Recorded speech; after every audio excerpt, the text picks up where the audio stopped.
Assalamualaikum warahmatullahi wabarakatuh. Salam sejahtera untuk kita semua.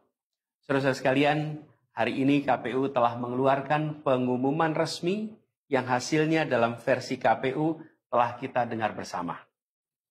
Tapi dalam sebuah pemilihan, proses itu tidak kalah penting daripada hasilnya. Proses pemilihan itu penting untuk dipastikan terbuka, adil, jujur, bebas dari berbagai macam tekanan. Untuk apa? Untuk menjamin bahwa semua suara yang memenuhi syarat akan didengar dan akan dihormati. Proses pemilihan ini penting untuk dijaga agar memastikan legitimasi, kepercayaan, dan inklusivitas dalam hasilnya. Tanpa proses yang kredibel, legitimasi calon yang terpilih atau legitimasi keputusan bisa menyebabkan keraguan. Maka menjaga integritas pemilihan adalah fundamental untuk kelangsungan demokrasi dan untuk terpenuhinya aspirasi masyarakat secara keseluruhan. Atas dasar itu, izinkan kami menyampaikan pernyataan untuk mendakapi proses pemilu yang sejak awal hingga saat ini. Saudara-saudara sekalian, sepanjang perjalanan Pilpres kali ini, sejak awal kita semua telah melihat dan menemukan begitu banyak ketidaknormalan, kekurangan, dan pembiaran terhadap proses yang tidak wajar, yang tidak pernah terjadi sebelumnya dalam sejarah bangsa ini. Sudah menjadi rahasia umum, berbagai kekurangan ini telah kita temui sejak jauh sebelum pencoblosan. Mulai dari rekayasa regulasi sampai ke intervensi alat negara. Dan semua ini telah menjadi catatan media serta jadi catatan publik. Mas Anies dan saya maju pencalonan sebagai capres dan cawapres ini untuk membawa misi perubahan, menghadirkan keadilan dan kemakmuran bagi semua, menegakkan kembali demokrasi dan menunaikan janji-janji reformasi. Dan berdasarkan catatan dari KPU tadi, ada puluhan juta orang yang menitipkan suara kepada kami berdua. Maka demi memperjuangkan suara mereka yang percaya pada perubahan dan tetap teguh hingga akhir, kami memutuskan meminta tim hukum Timnas Amin untuk maju ke Mahkamah Konstitusi dan menyampaikan kepada majelis hakim serta publik luas tentang berbagai kekurangan dan penyimpangan yang telah terjadi selama proses Pilpres kali ini. Terlalu banyak temuan-temuan tentang proses demokrasi yang tidak berintegritas ini yang telah dikumpulkan oleh tim hukum Timnas Amin. Semua ini nanti akan disampaikan oleh tim hukum kepada Mahkamah Konstitusi. Kami mempercayakan sepenuhnya proses ini kepada tim hukum yang dipimpin oleh Saudara Ari Yusuf Amir.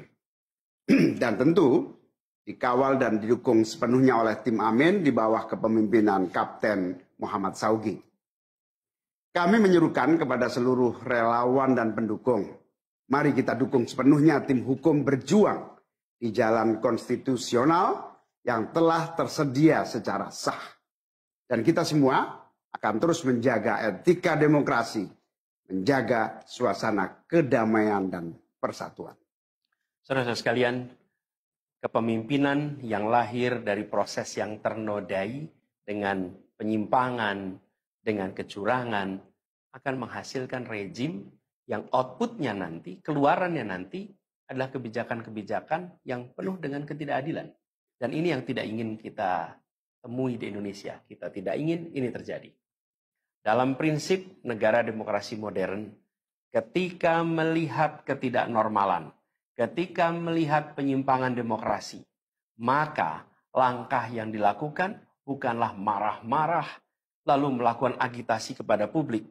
Tapi langkah yang dilakukan adalah mengumpulkan semua sinyalemen, semua bukti-bukti untuk kemudian nanti dibawa ke depan hakim, ke depan Mahkamah Konstitusi.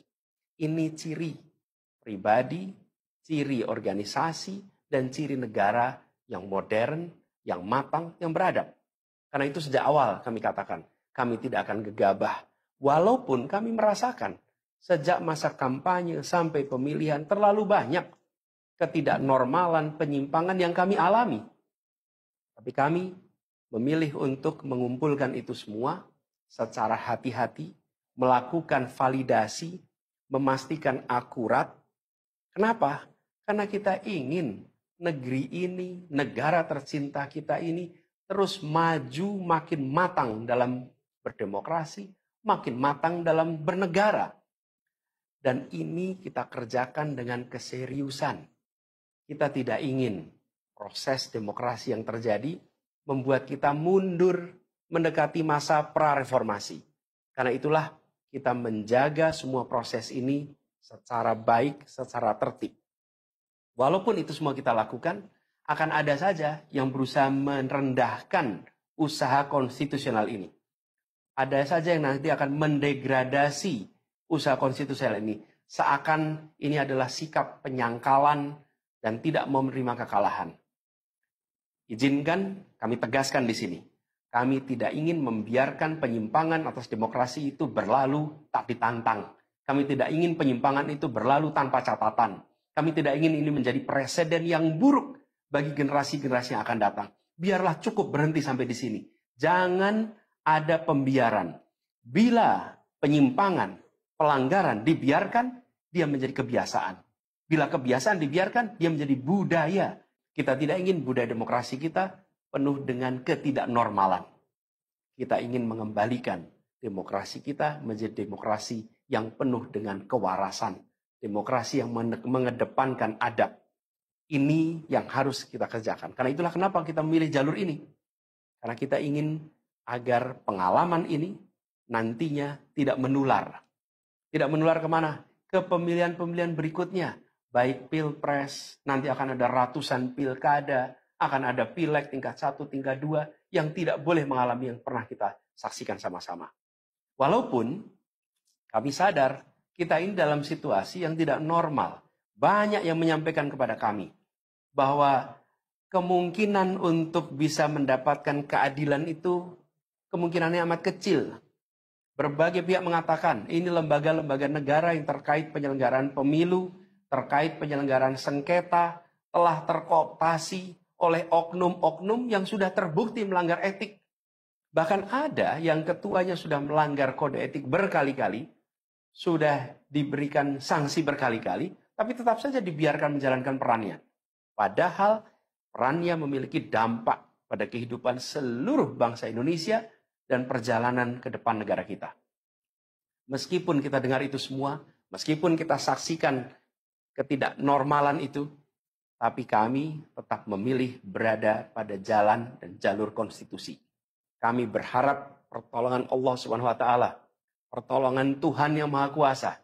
Semoga Allah bukakan, Allah teguhkan hati para hakim konstitusi itu. Untuk mereka bisa imparsial, untuk mereka memiliki keberanian, untuk mereka mengambil keputusan yang adil, keputusan yang benar, keputusan yang nantinya akan mereka pertanggungjawabkan di hadapan Tuhan yang Maha Kuasa. Keputusan yang akan mereka pertanggungjawabkan di hadapan sejarah perjalanan bangsa Indonesia, yang akan dipertanggungjawabkan di depan anak cucu mereka di kemudian hari. Ini adalah harapan kita. Dan kami yakin, insya Allah, mereka akan bisa menjalankan apa yang menjadi harapan dari kita semua. Mari kita terus jalankan perjuangan ini. Dengan menjunjung tinggi etika, menjaga kedamaian dan persatuan. Kita dukung langkah tim hukum. Dan kita biarkan segala temuan itu nantinya disampaikan dan menjadi rekam sejarah yang tercatat secara resmi dalam lembaran risalah-risalah Mahkamah Konstitusi Republik Indonesia. Ini biar menjadi catatan, ya catatan pengingat, catatan yang penting bagi perjalanan Republik ini, perjalanan bangsa ini di masa yang akan datang. Seperti saya katakan tadi, jangan sampai ini berulang lagi. Dan izinkan kami mengakhiri dengan menyampaikan terima kasih. Kami sampaikan terima kasih kepada semua yang telah bekerja keras. Kepada seluruh tim yang telah bekerja sepenuh hati. Dengan luar biasa hingga tuntas. Dan kepada seluruh pendukung, seluruh simpatisan yang tak henti menguatkan kami Kami juga ingin sampaikan apresiasi atas kepercayaan yang diberikan kepada kami. Dan izinkan kami juga mengirimkan rasa apresiasi kepada orang-orang berintegritas yang ada di dalam penyelenggaraan pemilu. Orang-orang yang memilih untuk menjaga integritasnya, yang tahan dalam tekanan, tak goyang dalam iming-iming, tapi tetap bekerja dengan jujur, dengan berintegritas untuk menghasilkan pemilu yang baik. Terakhir, kami ingin tegaskan sekali lagi, apapun takdir yang ditetapkan oleh Allah Subhanahu wa taala, oleh Tuhan Maha Kuasa nanti, kami akan bersama dengan gerakan perubahan. Insya Allah gerakan ini akan terus bergulir, membesar ke depan, dan membawa perubahan-perubahan yang baik, perubahan-perubahan yang diperlukan oleh bangsa ini. Terima kasih, salam hormat untuk semua. Semoga Allah Subhanahu wa taala meridhoi perjuangan kita. Assalamualaikum warahmatullahi wabarakatuh.